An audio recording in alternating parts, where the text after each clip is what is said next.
ஒரு நல்ல பயிற்சியாளர்கள் வேணும். அதாவது பயிற்சியாளர்கள் வேற, சூதாட்டக்காரர்கள் வேற. பயிற்சி பண்ணி ஒரு குதிரையை அழகா கொண்டு வர்றது, ஒரு பெரிய கட்டமைப்பை அழகா கொண்டு வர்றது ஒண்ணு. அதை வச்சு சூதாடுறது ஒண்ணு. இப்போ விஜய் வந்து நல்ல ஒரு அழகான நல்ல ஒரு பயிற்சி பண்ணி அவங்க அப்பா நாங்கள் எல்லாரும் இருந்து அதை வளர்த்து அழகா கொண்டு வந்தாங்க. அவர் நல்ல வளர்ச்சியை உருவாக்கணுங்கிறது எல்லாருக்கும் தெரியும். அதுக்காக கடினமான உழைச்சிருக்கோம், கடினமான போராடி இருக்கோம். இப்போ வந்தவங்க வேணா நாளைக்கு ஒரு 4 வருஷத்துக்குள்ள வந்தவங்க அதை பண்ணணும் இதை பண்ணணும்னு சொல்லலாம். ஆனால் அவங்க வரட்டும். ஆனால் விஜய் வந்து நல்லபடியாக வழி நடத்தணுங்கிறது எங்களுடைய இது. ஒரு தலைவனை கரெக்டான நேரத்துக்குன்னா கரெக்டான நேரத்துக்கு கூட்டிட்டு போகணும். அவரை வந்து அந்த அந்த ஒரு ப்ரோக்ராம் நடத்துகிறாங்கன்னா அந்த ப்ரோக்ராமை அதை சரியாக வழி நடத்தணும். அதுக்கான பின்னால் இருக்கிற வேலைகள், திரைக்கு பின்னால் இருக்கிற வேலைகளை மிக தெளிவாக செய்யணும். அவர் நல்ல இடத்துக்கு கொண்டு போகணுங்கிறது தான் என்னுடைய தாழ்மையான இப்போ ஒரு வேண்டுகோள். பீகார்ல பிரசாந்த் கிஷோர் வந்து ஒரு இடத்துல கூட ஜெயிக்கல. அந்த பிரசாந்த் கிஷோரை வச்சு தமிழ்நாட்டில் வந்து ஜெயிக்கிறதுக்கு விஜய் வந்து பல முயற்சிகள்லாம் எடுக்கிறாரு.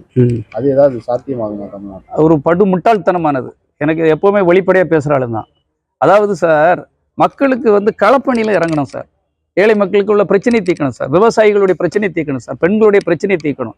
வேலைவாய்ப்பு, இளைஞர்கள்லாம் இன்னைக்கு படித்தவங்கலாம் வேலைவாய்ப்பு இல்லாமல் இருக்காங்க. அவங்கள அந்த மாதிரி ஒரு மோட்டிவேட்டட், அவங்க மக்களுக்கு என்ன நல்லது செய்ய முடியும் அந்த தாட்டில் தான் அவங்க ஏதாவது செய்யணும். அது விஜயகாந்தோ எம்ஜிஆரோ அதுதான் பண்ணாங்க. எப்போ பார்த்தாலும் டென்ஷன் ஏற்படுத்துறதும், பிரச்சனையை உருவாக்குறதும், அப்படிப்பட்ட அந்த வியூக வகுப்பாளர்னா என்ன? வியூக வகுப்பாளரை வந்து ஃபேக் ஐடிகளை வச்சு ஒரு 100 கம்ப்யூட்டரை வச்சுட்டு அப்படி இருக்குது, உங்களுக்கு இப்படி இருக்குது, இந்த வியூகத்தில் அங்கே இருக்குது, இங்கே இருக்குன்னு சொல்கிறார். அவங்களால வந்து சார் ஒரு தெருவில் வந்து இப்போ அவர் ஒரு பீகார்காரர் பிரசாந்த் கிஷோர், தமிழ்நாட்டில் வந்து ஒரு தெருவில் வந்து ஒரு 2 ஓட்டு கூட அவரால் வாங்க முடியாது. ஒரு ஊருக்கு 1 ஓட்டு கூட அவரால் வாங்க முடியாது. அதை நான் ஆணித்தரமாக சொல்லுவேன். ஆனால் அவங்களெல்லாம் நம்பி அவங்க ஏதோ ஒரு நல்ல வெற்றி பெற கூட்டணியில் அவங்க இருக்காங்கன்னு உடனே அவங்களால தான் அந்த வெற்றிங்கிற மாதிரி, அவங்களால நிச்சயமாக ஒரு வெற்றியை பெற முடியாது. அது வந்து ஒரு அட்டக்கத்தி மாதிரி தான். அது மேலே பறக்கிற பட்டம் மாதிரி தான். எப்போ வேணாலும் அத்துட்டு வந்துடும். ஏன் அவருக்கு 238 தொகுதியில் நின்றுருக்காரு பீகாரில். ஏன் ஒரு தொகுதிகளில் கூட வெற்றி பெற முடியல? ஏன் பல தொகுதிகளில் டெபாசிட் இழந்திருக்காரு? அவங்களுடைய கெப்பாசிட்டியே இதை தான் சார். நீங்க வந்து ஏமாந்து இந்த மக்களுடைய பணத்தை அவங்க கிட்ட கொடுக்காதீங்க. அவங்களுக்கு கொடுக்குற பணத்தை மக்களுக்கு கொடுங்க. ஏழை மக்களுக்கு உதவி செய்யுங்க. நிச்சயமா நீங்க மக்கள் மனசுல போயிருவீங்க, வெற்றி பெறுவீங்க. என்னுடைய கருத்து இதுதான். இப்போ வந்து நடிகர் விஜய்க்கு எஸ். சந்திரசேகர் வழிகாட்டுதல் இருக்குதா இல்லையா உங்களுக்கு தெரிஞ்ச வரைக்கும்? சார், முழுமையான வழிகாட்டுதல் அந்த மாதிரிலாம் ஒன்றும் கிடையாது சார். அப்படின்னா தான் பொதுக்குழுவிலே அவரை வச்சு அவருக்கு மரியாதை கொடுக்கணும் இல்லையா? ஏங்க எவ்வளோ பெரிய சீனியருங்க. ஹிந்தி, தெலுங்கு, கன்னடா, அத்தனை லாங்குவேஜ்லையும் வெற்றி பெற்றவங்க, அத்தனை மொழிகள்லையும் போய் வெற்றி பெற்றவர். மக்களுடைய மனசு தெரியும், எப்படி போனோம் உழைக்க தெரிஞ்சவர், கட்டுக்கோப்பை வைக்கணுங்கிறது தெரியும், ஸ்ட்ரிக்டான ஆளு. அப்போ அப்படி ஆட்கள் வேணும்ல.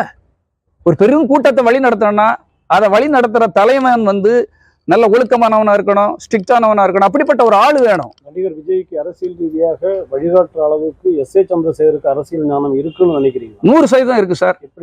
எப்படி சொல்றேன்னா, அவர் கலைஞரை கூடாலே பல திட்டங்களுக்கும் பல அரசியல் சிக்கல்களுக்கும் அவர்கிட்ட ஆலோசனை கேட்டிருக்காரு. அது எனக்கு தெரியும். நான் அவர் கூட இருந்தனால சொல்றேன். 30 ஆண்டுகள் அவர் கூட இருந்ததுனால சொல்றேன்.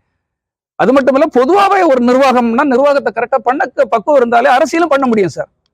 நீ முதல்ல வீட்டை சரி பண்ணணும், அடுத்தால ஊரை சரி பண்ணணும், அதுக்கப்புறம் ஒரு மாவட்டத்தை சரி பண்ண முடியும், அதுக்கு அடுத்தால தான் ஒரு நாட்டை சரி பண்ண முடியும்.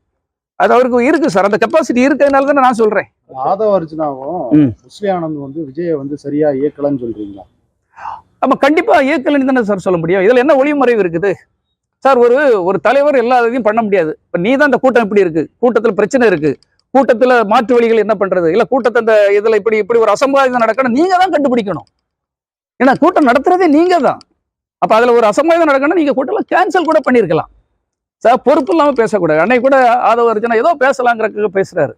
தொட்டுப்பார், நீ வந்து மோதிப்பார், அப்படிலாம் பேசக்கூடாது சார். ஏன்னா இங்க வன்முறை, அங்க சண்டைக்கே வந்திருக்காங்க. யாரையும் அப்படி பண்ணக்கூடாது சார். ஏன்னா நீ விஜய் தொட்டுப்பார் அத்தனை கல்லூரி மாணவர்களும் வருவாங்க. கல்லூரி மாணவர்கள் வேற வேலை இல்லையா?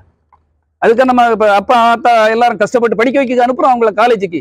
தவறான வன்முறையை தூண்டுற மாதிரி தப்பான பேச்சுகள் கண்டிப்பாக பேசக்கூடாது சார். நான் எதனாலும் உண்மையை